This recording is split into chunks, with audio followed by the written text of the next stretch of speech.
नमस्कार दोस्तों, एक बार फिर से आप सभी लोगों का बहुत-बहुत स्वागत है डेली करंट अफेयर्स के इस वीडियो सेशन में। दोस्तों, आज है 16 जनवरी और आज हम इस वीडियो में डिस्कस करने वाले हैं आज के दिन के कुछ इंपॉर्टेंट करंट अफेयर्स के एमसीक्यूज और उन एमसीक्यूज से बनने वाले आपके जो भी इंपॉर्टेंट फैक्ट्स हैं, इंपॉर्टेंट क्वेश्चंस हैं, उनको भी हम साथ में डिस्कस करते हुए चलेंगे। तो चलिए स्टार्ट करते हैं आज का वीडियो। आज की वीडियो मैंने थोड़ा सा चेंजमेंट किया है। क्या किया है, अब हम डेली आप क्या एक लेंगे daily quotes of the day, यानी कि कुछ वीडियो की शुरुआत करेंगे कुछ अच्छी बातों से। तो मैंने आज लिया है सक्सेस की सबसे खास बात है कि मेहनत करने वालों पे वो फिदा हो जाती है। ठीक है, क्या मैंने कहा कि सक्सेस की सबसे खास बात है कि वो मेहनत करने वालों पे फिदा हो जाती है। ठीक है, यानी कि दिन प्रतिदिन मेहनत करते रहिए और आप एक दिन क्या होगा, आपको सक्सेस मिल जाएगी। ठीक है, इसी के साथ शुरुआत करते हैं हम हमारा ये आज का वीडियो और लेते हैं आज का सबसे पहला क्वेश्चन। सबसे पहला क्वेश्चन है, हाल ही में चर्चित एक बार फिर से गणतंत्र दिवस के मुख्य अतिथि में बदलाव किया गया है। अब किस देश के मुख्य अतिथि होंगे? जी हाँ, बहुत ही ज्यादा चर्चा में रहने वाला इस साल ये क्वेश्चन। ठीक है ना? हाँ, पहले ब्रिटेन के आने वाले थे, फिर सूरीनाम के आने वाले थे, फिर अब फिर से चेंजमेंट कर दिया गया है और अब किस देश के मुख्य अतिथि होंगे? अब भैया कोई भी नहीं आएगा। ठीक है, अब हम किसी को भी मुख्य अतिथि के रूप में नहीं बुला रहे हैं, किसी को इनवाइट नहीं कर रहे हैं। ठीक है, पहले ब्रिटेन के पीएम बोरिस जॉनसन को आना था। ठीक है, उसके बाद सूरीनाम के राष्ट्रपति चान संतोखी को आना था, लेकिन अब कोविड 19 की वजह से कोई भी विदेशी राज्य प्रमुख या सरकार का प्रमुख शामिल नहीं होगा। ठीक है ना, यानी कि इस बार गणतंत्र दिवस के मौके पर कोई भी मुख्य अतिथि नहीं होगा, कोई नहीं, ऑप्शन डी आपका सही होगा। ठीक है ना, केवल मैंने आपसे कल क्वेश्चन एक डिस्कस किया था, क्या क्या केवल कि बस बांग्लादेश से एक त्रिकोणीय सेवा दल गणतंत्र दिवस के परेड में भाग लेगा। ठीक है ना, गणतंत्र दिवस के परेड में भाग लेगा बाबू, और कोई नहीं शामिल होने वाला है। ठीक है ना, चलिए आगे बढ़ते हैं, वीडियो में लेते हैं दूसरा क्वेश्चन। हाल ही में चर्चित कानुमा त्योहार किस राज्य में मनाया गया? मकर संक्रांति के तीसरे दिन मनाया जाने वाला पशुओं का यह त्योहार कानुमा त्योहार कहलाता है। ये कहाँ मनाया जाता है? आपका भारतीय राज्य तेलंगाना में मनाया जाता है प्रत्येक वर्ष। ऑप्शन बी आपका सही होगा। इस अवसर पर लोग विशेष रूप से ग्रामीण क्षेत्रों में मवेशियों और कृषि उपकरणों की पूजा करते हैं। ठीक है ना, मेरी बात समझ में आ रही होगी आपको। क्या करते हैं कि ग्रामीण क्षेत्रों में जो भी लोग हैं वो मवेशियों और कृषि उपकरणों की पूजा करते हैं। तेलंगाना में इसको कहा जाता है कानुमा त्योहार, वहीं पर आपका मनाया जाता है। ठीक है, मकर संक्रांति के तीसरे दिन। बात हो रही है तेलंगाना की, तो तेलंगाना के मुख्यमंत्री कौन है वर्तमान में? के चंद्रशेखर राव। और गवर्नर कौन है? टी सौंदरराजन। याद रखें, इंपॉर्टेंट है, एग्जाम में पूछ सकता है। चलिए, वीडियो पसंद आ रहा है तो लाइक और शेयर जरूर से कर दीजिएगा बाबू।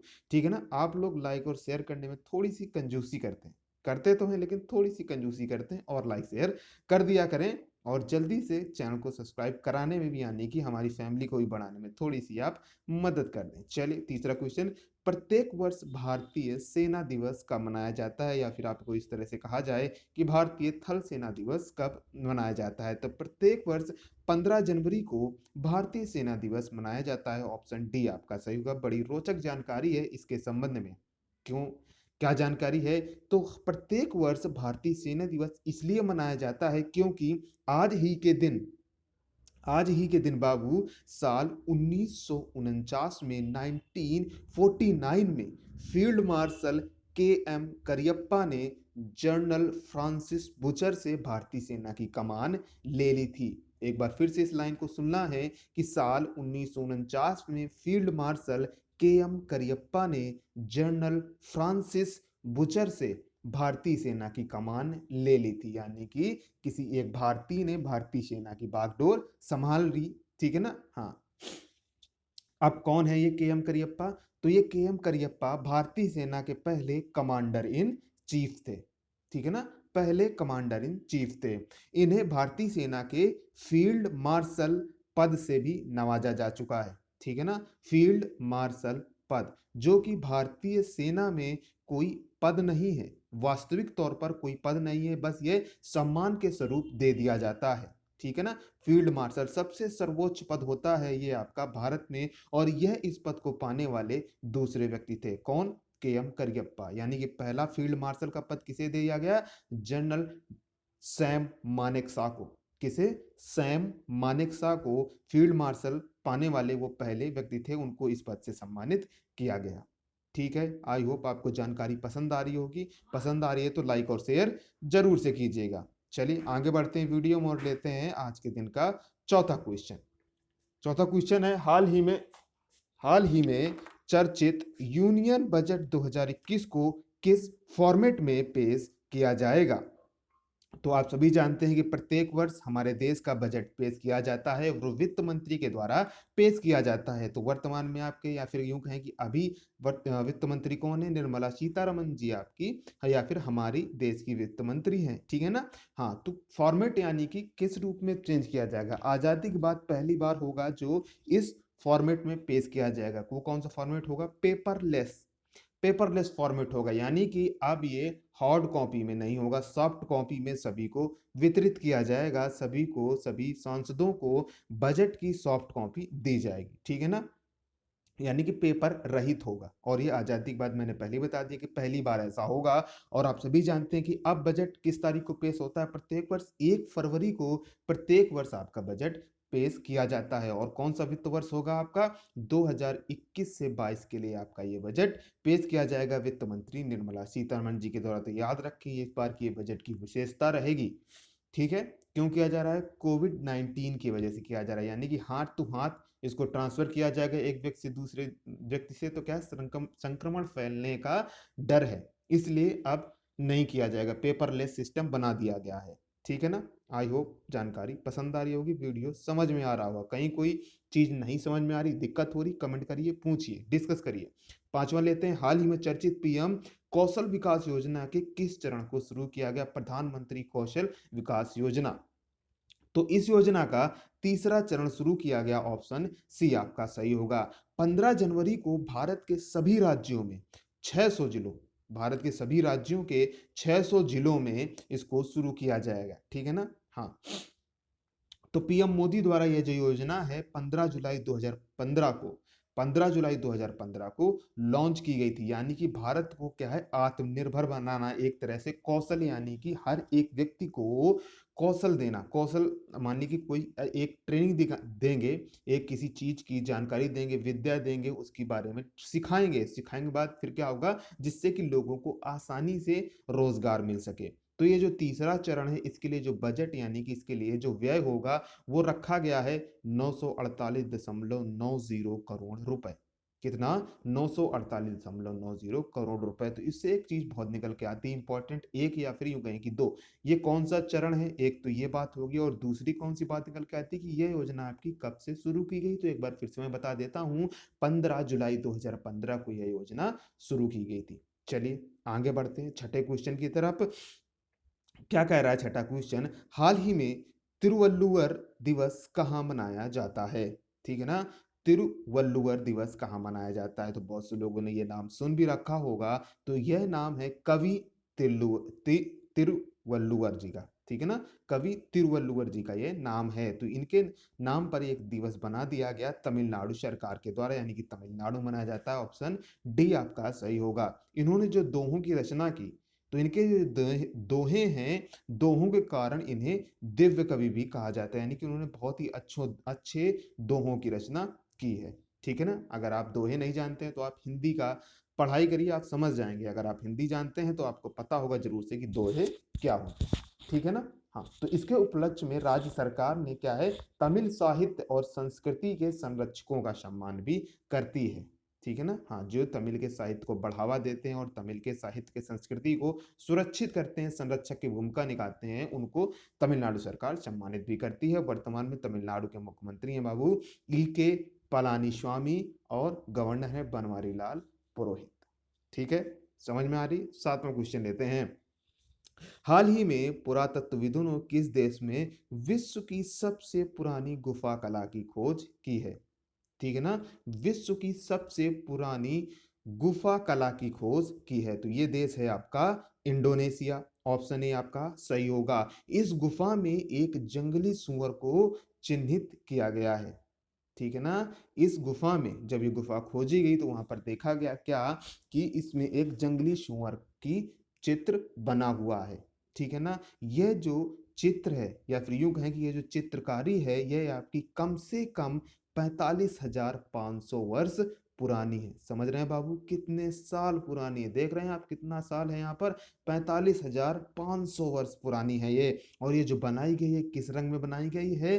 तो यह चित्रकारी लाल गेरुए रंग में की गई है, ठीक है ना। किस रंग में? लाल गेरुए रंग में। तो किस किस देश में खोजी गई? इंडोनेशिया में खोजी गई, ठीक है बाबू। बढ़ते हैं आठवें क्वेश्चन की तरफ। आठवां क्वेश्चन कह रहा है कि हाल ही में चर्चित यूएसए ने किस देश को एक आतंकवाद प्रायोजक राज्य के रूप में नामित किया है? तो भैया किस देश को नामित कर दिया यूएसए ने? क्यूबा को। किसे? क्यूबा को। ऑप्शन सी आपका सही होगा। क्यों कर दिया भैया? क्यों आतंकवाद प्रायोजक राज्य कर दिया? क्योंकि आतंकवाद कृत्य हेतु बार बार यह सहायता प्रदान कर रहा है, आतंकवादियों को सुरक्षित बंदरगाह उपलब्ध करा रहा है, इसलिए इसको नामित कर दिया कि भैया आप आतंकवाद को बढ़ावा दे रहे हो, हम आपको आतंकवाद प्रायोजक राज्य घोषित कर देंगे। अब चलो फिर घूम के आते हैं, यानी मैप में लोकेशन देखते हैं कि आखिरकार क्यूबा कहां पर है। तो चलिए देखिए, मैं बार बार कहता हूं आप स्मार्टफोन यूजर हैं तो थोड़ा स्मार्टफोन का सदुपयोग भी करें, अच्छी चीजों में उठाएं लाभ, ठीक है ना। ये है आपका इंडिया, हमारा प्यारा भारत।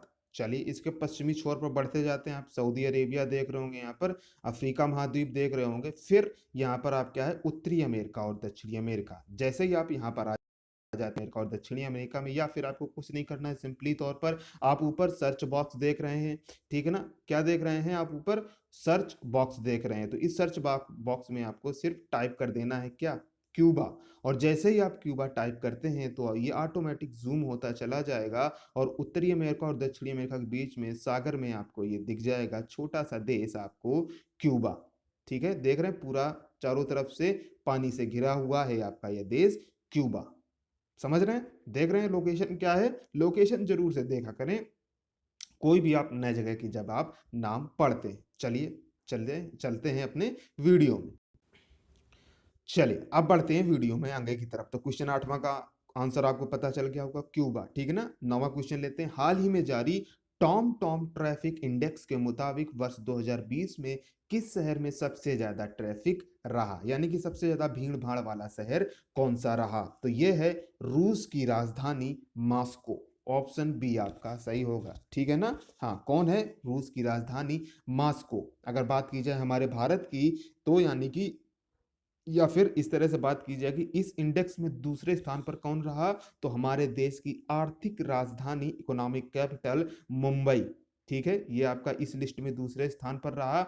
और इस लिस्ट में आपके 57 देशों में से 57 देश शामिल किए गए। उन 57 देशों में से 416 शहरों में अध्ययन किया गया, ठीक है ना। कितने देश शामिल किए गए? 57 एक तो शामिल किए गए, 57 शामिल किए गए, और फिर उन 57 देशों के 416 शहरों में इसका अध्ययन किया गया, ठीक है। तो मुंबई जो है आपका इस लिस्ट में दूसरे स्थान पर है। भारत के कुछ और अन्य शहर भी हैं जो इस लिस्ट में शामिल रहे। कौन से? बेंगलुरु आपका 6 नंबर पर, देश की राजधानी नई दिल्ली 8वें नंबर पर, और पुणे, कौन?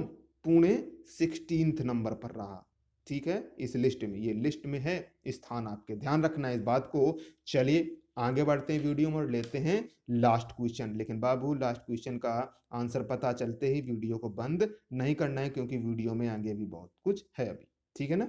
हाँ, देखते हैं 10वां क्वेश्चन। हाल ही में मनीष चौहान को किस देश में भारत का राजदूत नियुक्त किया गया है? तो इनको नियुक्त किया गया है यूरोपियन कंट्री पुर्तगाल में। European country Portugal, option A आपका सही होगा। पुर्तगाल की कैपिटल है लिस्बन, और यहाँ के एक बहुत ही फेमस फुटबॉल खिलाड़ी है, कौन? क्रिस्टियानो रोनाल्डो, और यहाँ की करेंसी है क्या? यूरो, ठीक है बाबू। मजा आ गया वीडियो में? लाइक और शेयर कर दीजिए। अभी किसका वेट कर रहे हैं? करिए फटाफट। चलिए अब ले लेते हैं कल के क्वेश्चन का जवाब। मैंने आपसे कल पूछा था कि हाल ही में चर्चित दुर्लभ धातु वेनेडियम किस भारतीय राज्य में पाई गई है?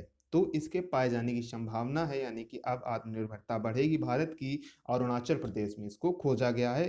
क्या होता है सिंबल? वी। ठीक है, इसको स्टील और टाइटेनियम में मिलाया जाता है जिससे कि उसके क्या उसकी मजबूती बढ़ जाती है।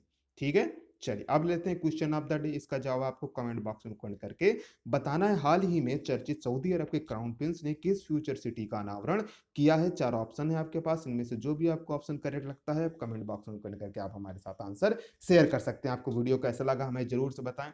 अरे बता दिया करें, ठीक है, कोई संकोच वाली बात नहीं है। और यहाँ तक आ गए हैं लास्ट तक तो आप चैनल को जरूर से सब्सक्राइब करें और लाइक और शेयर भी कर दीजिए वीडियो को। फटाफट से नोटिफिकेशन बेल भी प्रेस कर लीजिए जिससे आप कोई भी वीडियो मिस ना कर सकें। थैंक्स फॉर वॉचिंग, मिलते हैं नेक्स्ट वीडियो में। तब तक के लिए आप सभी का बहुत बहुत धन्यवाद।